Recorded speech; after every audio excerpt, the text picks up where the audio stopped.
السلام علیکم ناظرین، آپ کی خدمت میں بن بلائے پھر حاضر ہوں۔ مجھے کچھ دوستوں نے بتایا ہے کہ جب میں بات کر رہا ہوتا ہوں تو میرے سانس لینے کی آواز کچھ زیادہ آتی ہے۔ میں نے کافی اس پہ غور کیا ہے، تو اس کی شاید ریزن ہے کہ ابھی 1 سال پہلے تک میں ایکٹیو اسموکر تھا، اور چونکہ مائی لائف مائی اسٹوریز ہے تو مجھے میں اپنے لائف کی اسٹوری بتاؤں گا، جہاں میں اپنی کارنامے تو خیر کیا ہے، ہر وہ اچھی بات بتا رہا ہوں جس سے مجھے کچھ فائدہ ہوا، میرے کیریئر میں فائدہ ہوا، میرے پڑھائی میں فائدہ ہوا، تو وہ تو بتا رہا ہوں، تو وہ بھی تو بتانی چاہیے نا یار، کہ after all I am an human being, اور وہی پاکستانی۔ کیونکہ آپ نے سنا ہوگا اکثر کہ جس کو بھی آپ کسی محکمے کے کسی بھی ادارے میں کسی بھی ان کے افسران کو اگر آپ کسی ان کی غلط کام پر یا ان کی نااہلی پر سوال کریں تو وہ کہتے ہیں کہ ہم بھی تو اسی معاشرے میں سے، ہم بھی تو آپ میں سے ہیں، جیسے معاشرہ ہوگا ویسے ہم ہوں گے۔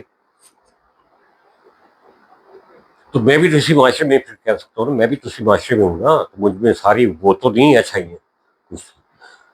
تو I was active smoker for about year back.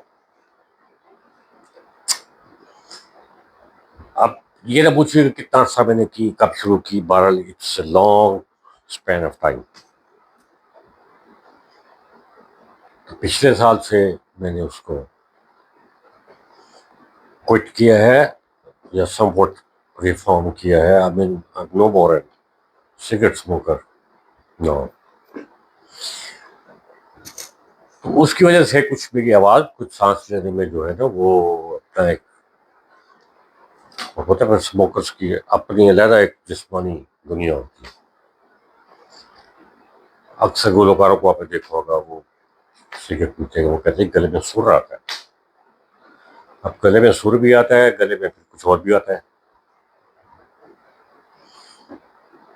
تو اب میں تو نہیں کہوں گا میری آواز ضروری ہو گئی ہے اس کی وجہ سے، البتہ یہ ضرور ہے کہ جب میں سانس لے رہا ہوتا ہوں یا ذرا اونچا سانس لوں تو بیکاز وہ آپ کی ناک کی کوئی نہ کوئی سائڈ تھوڑی سی نکوٹین کی وجہ سے تھوڑی ہیوی ہوتی ہے، ٹائم لگے گا اس کو وہاں سے ختم ہونے میں، یا آپ کے لنگس میں تھوڑا سا اس کا افیکٹ ہوتا ہے تو وہ آواز تھوڑی زیادہ آتی ہے سانس لینے کی۔ تو I am for sorry for that.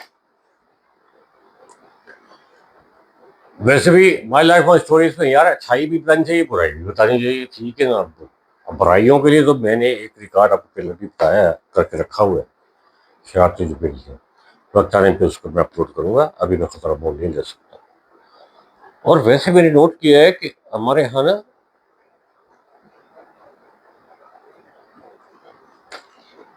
تھوڑا یہ اپنی ایکسیپٹ کرنا، ماننا بہت مشکل ہوتا ہے، اور اس کا ممکن ہے جس سے بھی پوچھیں گے نا آپ۔ سیاسی بیانات تو آپ سنتے رہتے ہیں نا اکثر، کسی کا کوئی اسکینڈل باہر آ گیا تو وہ کہتے ہیں میں تو بڑا پاک صاف انسان ہوں، یہ مجھ پہ بہتان لگایا جا رہا ہے۔ تو ساری دنیا جانتی ہے، تو یہ پبلک فگر ہوتے ہیں نا، ان کا تو کچھ چھپا ہوا نہیں ہوتا۔ پھر میری جیسی عمر میں جب آدمی پہنچتا ہے تو وہ کہتا ہے یار مجھے بھی 35 سال ہو گئے کام کرتے ہوئے، اچھا کام کیا میں نے، تو میں اس لیول پہ تو نہیں پہنچا امارت کی جہاں پہ وہ صاحب پہنچے ہوئے ہیں جو کہتے ہیں میں تو انتہائی نیک آدمی ہوں، پاک صاف آدمی ہوں۔ کسی نہ کسی بڑے پیر کے وہ مرید بھی ہوتے ہیں، بہت بڑی کسی دربار کے ساتھ ان کی عقیدت بھی ہوتی ہے، وہاں پہ وہ چڑھاوے بھی چڑھاتے ہیں، لیکن ادروائز باتیں سن لیں وہی ہوتی ہے۔ تو ہم 24 کروڑ 70 لاکھ ہے بھیا، ہم جتنا بھی زور لگا لیں، بٹ یہ ہے کہ آپ بہت زیادہ بھاگ لیں گے ایتھلیٹ بن جائیں گے. وہ ایک آدھا شہر کو، اسکول کو، کالج کو، یونیورسٹی کو یا اپنے علاقے کو آپ نمائندگی کر لیں گے اسپورٹس میں. اس سے آپ کچھ نہیں کر سکتے. اس کے بعد پھر ہم نے کوئی نوکری ڈھونڈنی پڑتی ہے. پھر نوکری ڈھونڈتے ہیں تو پھر شادی ہو جاتی ہے. پھر شادی ہوتی ہے تو بچوں کی پڑھائی کے چکر میں لگ جاتے ہیں. ان کو جو بھی کر سکتے ہیں ان کے لیے وہ کرنے کی کوشش میں لگ جاتے ہیں. اس کے بعد کیا ہوتا ہے پھر وہ ان کی شادیوں کے چکر میں لگ جاتے ہیں. پتہ لگتا ہے کہ آپ ریٹائرمنٹ کی ایج آ گئی، ریٹائر ہو گئے ہیں. 4-5 سال اور جی لیتے ہیں تو اللہ تعالیٰ کی طرف سے مل جائے ریٹائرمنٹ کے بعد. تو پھر اگلے جب دنیا حساب دینے چلے جاتے ہیں تو بھائی وہ جو لوگ ہیں نا 30 سال وہ نہیں ہوتے ایسے. ہم تو نا وہ صحت مند بھی رہتے ہیں، بھلے 80 سال کے ہو جائے، 85 سال کے ہو جائے. وہ حکومت جیسے اہم معاملات بھی چلانے کے اہل ہوتے ہیں. جس حکومت میں، جس سرکار کی نوکری میں آپ ایک اچھے بھلے کام کرتے آدمی کو 60 سال کی عمر ہونے پہ ریٹائر کر دیتے ہیں، اسی حکومت میں 75 سال کا آدمی ہو، 78 سال کا آدمی ہو، 80 سال کا آدمی ہو، وہ کام کر سکتا ہے. بھلے وہ اب تو خیر ہمیں ہر چیز پہ شک ہونے لگ گیا نا. تاریخ پہ بھی یقین نہیں آتا.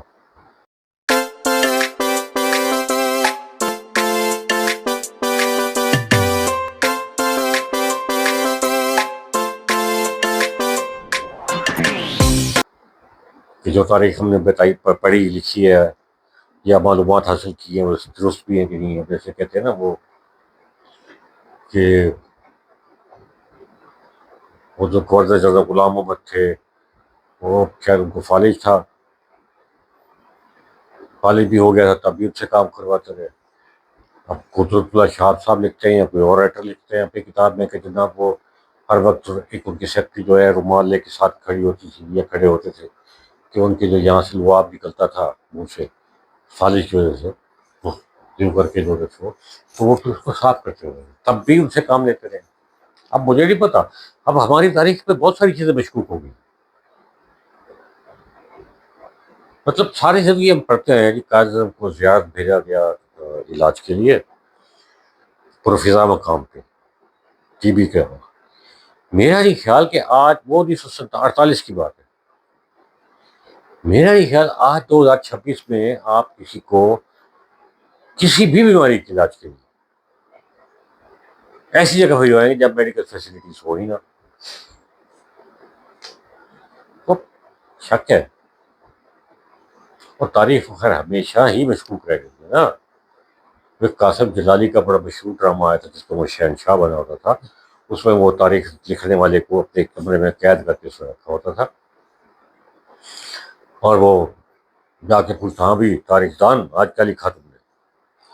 اور اگر اس میں کوئی ایسی چیز آ جاتی جو بچوں پسند وہ اس کو کوڑے پڑتے تھے اس کو پھر اس کو درست کرتا تھا جیسے بادشاہ چاہتا تھا ویسے.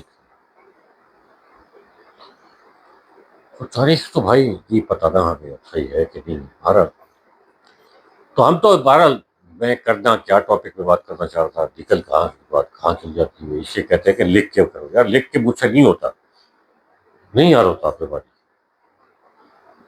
ٹھیک ہے نا.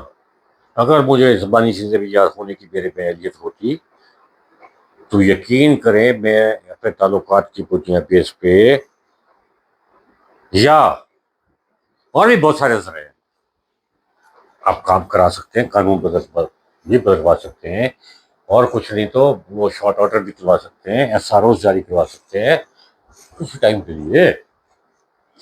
تو میں ایکسیپشن دلوا لیتا اگر مجھے چیزیں یاد ہوتی کہ ابھی 50 سال کا آدمی بھی سی ایس ایس دے سکتا ہے تو میں وہ کروا کے 50 سال کی عمر میں سی ایس ایس اپلائی کر دیتا ہوں. وہ سوچتا پاکستان میں کیا سمجھتے ہیں آپ پاکستان کو. میں بتاؤں کو پاکستان کیا ہے. یہ دیکھ، یہ دیکھ، یہ پاکستان سمجھا. ٹھیک ہے. اگر تو مجھے پاکستان کو اچھا لگنا مطلب پاکستان کو میں چاہتا ہوں مجھے اچھا لگے تو میں یہ آنکھ بند کر لیتا ہوں. پھر میں اس آنکھ سے دیکھتا ہوں سب مجھے ہرا نظر آتا ہے، ہرا ہی ہرا، ہرا ہی ہرا، ہر طرف ہریالی ہے، دن ہو یا رات ہو، ٹھیک ہے۔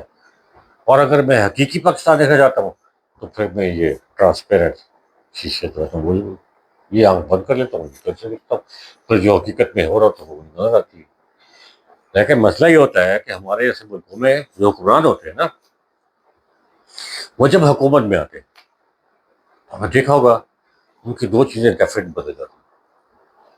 ایک ان کی ڈریسنگ، وہ امپورٹنٹ برانڈیڈ سوٹ آ جاتے ہیں، بہترین بلیزر، کوٹ، ٹراؤزر، ٹائی، کنٹراسٹ میچنگ، جوتے، بڑے بڑے برانڈ، یعنی اتنی اتنی قیمتوں میں جس میں کسی ایک بچی کی یا بچے کی شادی ہو سکتی ہے، اتنے اتنے پیسوں کا وہ ایک ایک سوٹ ہوتا ہے۔ پھر اینک بھی ویسے آ جاتی ہے، تو اینک وہ زیادہ تر خریدتے ہیں گرین شیشوں کو، ٹھیک ہے۔ آج کل تھوڑا رواج آیا ہوا ہے کالے شیشوں کا، اس لیے کہ وہ اپنی عوام کو اس نظر سے دیکھتے ہیں، یہ سیاہ قوم ہے، ہمارے زبانی باتوں کو مانتے نہیں ہے، پھر ہمیں قانون بدلنے پڑ رہے ہیں، تو اس لیے وہ کالے شیشے بھی آج کل لگا رہے ہیں تاکہ ہم یہاں ساری عوام کالی نظر آئے۔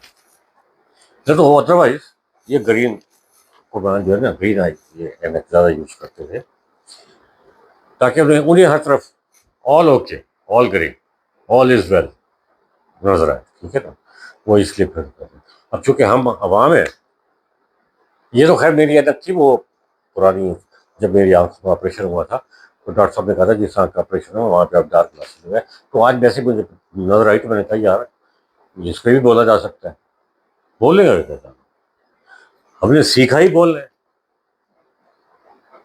آپ یقین کریں ہمیں تو اس بات پہ بتایا جاتا ہے کہ جھوٹ بولنا جو بچوں کو سکھا سکتا ہے سب سے پہلے تو اس کے پیرنٹس، فادر،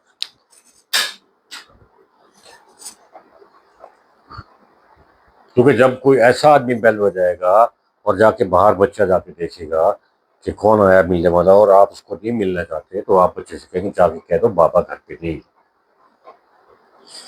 ہم پہ الزام یہ لگتا ہے 24 کروڑ 70 لاکھ جی جھوٹ بولنا آپ سکھاتے ہیں کہ آپ نے بچے کو کہا باہر جا کے کہہ دو بابا گھر پہ نہیں۔ یار میں نے تو ایک بچے کو جھوٹ بولنا سکھایا،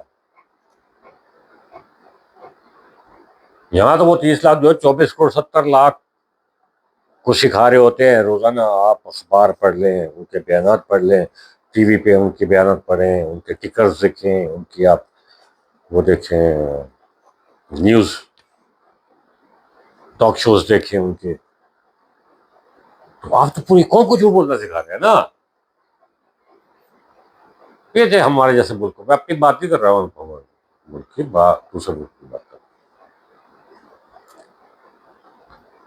وہ رات اندوری کا ایک شعر میں جھوٹ کے یا لگا دوں گا، تو وہ شیئر کرنے سے پہلے وہ بتاتے ہیں کہ میں نے وہ ایک شعر ایسے لکھا، اس کے بعد وہ مجھے حکومت کی سپاہی آگے پکڑنے کے لیے کہ یہ آپ نے ہمارے وزیر اعظم کو جو ہے نا شعر میں اس پہ تنقید کی۔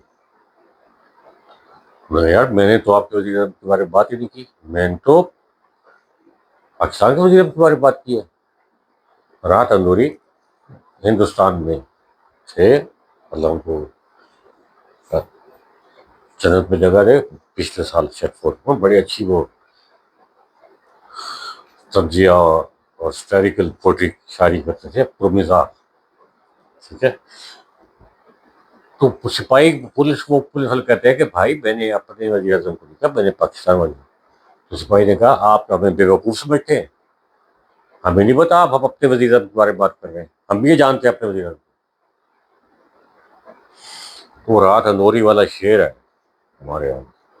اب مسئلہ یہ ہے کہ بات جس کے بارے میں کرو وہ یہاں سے بدلا اٹھا کے آ جاتے ہیں کہ جی آپ نے ہمارے بارے میں بات کی ہے، تو پتہ نہیں اب کیا اتنے ڈر گئے ہیں نا، میں بتاؤں آپ کو، جو کوئی گپ شپ لگانی ہوتی ہے نا، میں نے آپ کو آئی فیل لائک کہ مطلب اب میں باہر جاتا ہوں کمپنی ملتی نہیں ہے۔ ایک دور تھا جس میں ہم نے 19 میں فورس جب واپس آیا 85 میں، تو 1986 سے ہم نے ایک چائے کا بیٹھک بنائی چائے والی جگہ پہ. مطلب وہ چائے والی جگہ تھی گراؤنڈ میں، اس کے پاس 15-20 کرسی پڑی ہوتی تھی. تو ہم 4 دوست تو اس میں پکے ممبر تھے نا. میرے چھوٹے بھائی، میں، ایک اور دوست محمد ارشد ارشی مرحوم، اور ایک اور دوست تھا ہمارے وہ وکیل، وہی مرحوم ہو گیا اللہ ان دونوں کو، اپنے جواہر رحمت میں جگہ دی. تو بہرحال تو ہم وہاں پہ 1986 سے لے کے 2020 تک بیٹھے. شام کو رات کو 9 بجے گھر سے نکلتے تھے، 11:30-12 بجے ہم آتے تھے. سردیاں ہوتی تھی، سخت کی گرمی، اوپن ایئر میں بیٹھتے تھے. تو وہاں پہ کبھی اکٹھے ہوتے ہوتے پتہ لگتا تھا 18-17 لوگ اکٹھے ہو گئے، گپ شپ لگ رہی. اور کبھی ہم 4 ہی ہوتے تھے، کبھی 8 ہو جاتے تھے. ٹھیک ہے، چائے پیتے تھے، گپ شپ لگاتے تھے، ہر آدمی اپنی بڑا سے نکالتا تھا، سیاسی بھی غیر سیاسی بھی، جو بھی ڈبیٹ ہوتی تھی ہوتی تھی، اپنے ہاتھ ملا کے آ جاتے تھے، کل کی وعدہ کر. تو کوئی خوف ہی نہیں محسوس ہوتا تھا یار بات کرنے میں. تو یقین کریں آپ، میں دوستوں کی منتیں کر کر کے تھک گیا ہوں کہ یار جو جن لوگوں نے بہاولپور میں نام بنایا ہوا ہے، جیسے میں نے خالد سمر صاحب کو انٹرویو کیا، تو ان کو میں بلاتا ہوں کہ یار آ جاؤ میرے ساتھ بیٹھ کے گپ شپ کرتے ہیں، انٹرویو کرتے ہیں. انہوں نے کہا کرتے ہیں، کیمرہ نہیں چلے گا. کیونکہ جو ہم نے اپنے خیالات کا اظہار کرنا ہے، اگر آپ اس کو عمومی، جیسے ہم پہلے گفتگو کرتے تھے چائے والی جگہ بیٹھ کے، اس طرح کا ماحول بنانا ہے، تو کیا پتا ہمارے پاس سے کوئی ایسا جملہ نکل جائے جو نہ پسند آئے. تو دیکھ شرط پہ ہیں گے کہ ریکارڈ نہیں کریں گے. تو میں نے کہا پھر بات کہاں سے کہاں پہنچ جاتی ہے، جب یہی باتیں، جب آپ یہ سمجھتے کہ آپ آگے بیٹھے ہوئے بات کرو، میرا دل کرتا میں آپ کو کسی کو نہ بھی دے دوں. ہاں بھی اقبال خان کیا حال ہے، کیویں تھا پی آج کل، مکھن بھائی طبیعت ٹھیک ہے. یہ سب میرے دوست یار جو چونکہ سب نانا دادا بڑی عمر کو چکے ہیں، تو کوئی کسی گھٹنے درد کرتے ہیں، کسی کو گرمی لگتی ہے، کسی کو بچے نہیں باہر آنے دیتے کہ آپ کہیں راستے میں کیوں نہ ہو جائیں. اب آپ کو راستے نہیں یاد رہتے، کوئی کہتا نہیں جی آپ کہیں ٹھوکر کھا گر پڑیں گے، یہ بولو. تو بات ہو رہی تھی وہ جو انٹرویو، مطلب کہ خامیاں بتانا بہت مشکل ہوتا ہے. یقین کریں آج کل ہم انٹرویو لینے کی پوزیشن میں آ گئے ہیں، پہلے دیا کرتے تھے، کسی نہ کسی کیپیسٹی میں لے لیتے. تو ہر کوئی آپ کو بتاتا بھی ہوگا کہ انٹرویو میں کیا پوچھتا ہوں. ٹھیک ہے، آج ویسے بھی آج کل تو رواج چل پڑا نا موٹیویشن اسپیکرس کا، ٹریننگ اسپیکرس کا، ہر چیز پہ ٹریننگ چل رہی ہوتی ہے. کیسے انٹرویو لینا ہے اس کی بھی ٹریننگ ہے، کیسے انٹرویو دینا ہے اس کی بھی ٹریننگ ہے. ٹھیک ہے، موٹیویشنل اسپیکر کی مجھے آج تک سمجھ میں نہیں آتی. بڑے بڑے ادارے ان کو بلا کے اپنے ملازمین کے لیے موٹیویشنل اسپیچ کرواتے ہیں. تو بھائی بندہ اس کو ادارے کے اس بندے سے پوچھے جو اس سے موٹیویشن اسپیکر بتایا کہ یار میرے ادارے میں لوگ ڈی موٹیویٹ ہی کیوں ہو رہے ہیں. تو علاج تو اسے ایک آدمی کا ہونا چاہیے جو اس ادارے کو چلا رہا ہے. ایسے رواج اب چل پڑا ہے، یہ بھی ایک انکم کا سورس آف انکم ہے، پروفیشن ہے فل فلیج. بہرحال وہ بات ہو رہی تھی انٹرویو کی. یقین کریں ایک سوال اور کم کرتے ہیں، میں بھی کرتا ہوں ہر امیدوار سے جب بھی کبھی اتفاق ہوتا ہے انٹرویو کرنے کا کہ یار آپ کی 3 خوبیاں بتاؤ.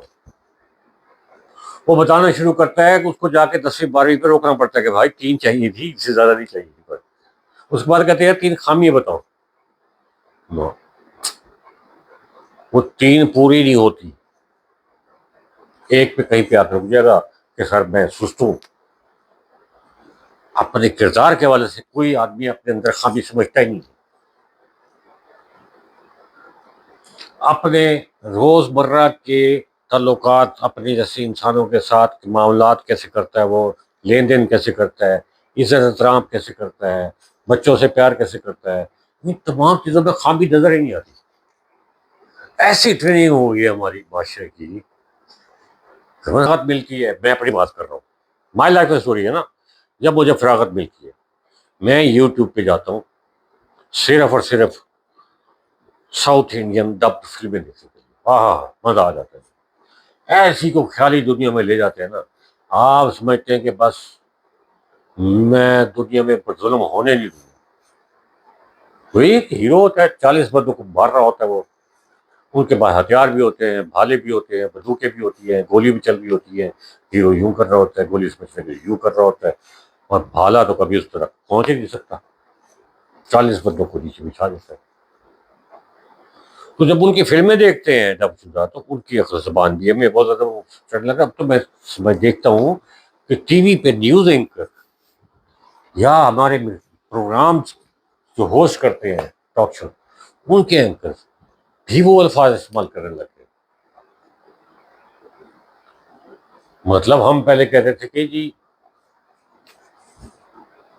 آج وزیر اعظم کی فلاں ملک کے وزیر اعظم کے ساتھ میٹنگ ہوئی یا نشست ہوئی.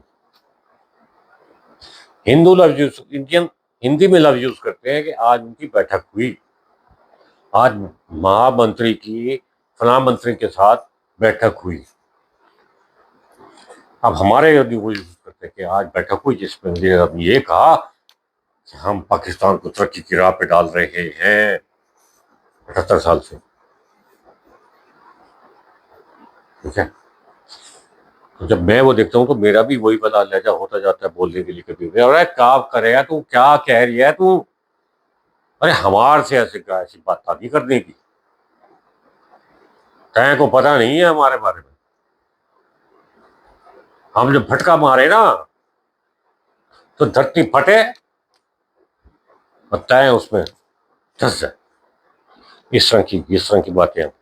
تو بھائی جب ہماری فلمیں نہیں آج بن رہی, انگریزی فلمیں دیکھنے کا ایک حوصلہ ہوتا ہے, مہینے میں ایک آدھی فلمیں دیکھی جا سکتی ہے, تو پھر صرف یہی, کیونکہ اس کو سمجھنا پڑتا ہے نا. یہ تو ساؤتھ انڈین فلمیں دیکھنے کی ہوتی ہے.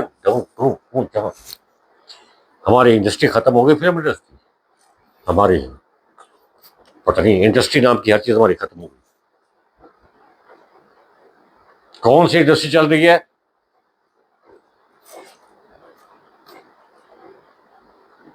ہر وہ انڈسٹری جو ملک کے ریونیو میں اضافہ کرے وہ نہیں چاہیے.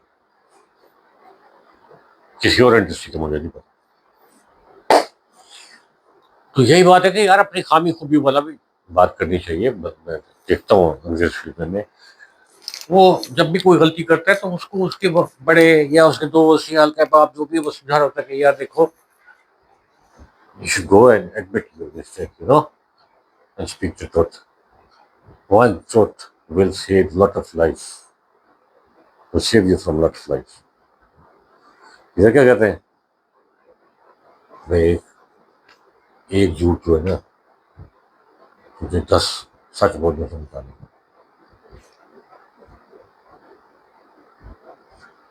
کیا یار مجھے یاد ہے جو دور تھا وہ جے آئی ٹی بنی تھی 10 والیوم, یعنی ٹرالیوں پہ ثبوت آیا کرتے تھے عدالتوں میں.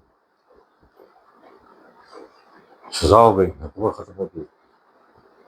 پھر کیا انہوں نے ایسا کون سے گنگا جمنا کے پانی سے وہ انہوں نے اسنان کیا کہ پھر وہ اتنے نیک ہو گئے کہ وہ 10 والیوم تو خیر کھولا نہیں گیا نا, اس کی درخواست کی گئی اس کو اوپن نہ کرے, بڑا ملک اسلام کو خطرہ ہو جائے. جس آدمی کے بارے میں وہ تھا جس پہ کیس چل رہا, اور پھر وہی بندہ وہی گھرانہ وہ 9 والیوم جو کھل گئے وہ بھی کھل کے بے اثر ہو گئے, اور جو ایک بند پڑا ہے اس کا کوئی ذکر نہیں کرتا. بہرحال وہ سنگین باتوں کے جا رہا ہوں. خدا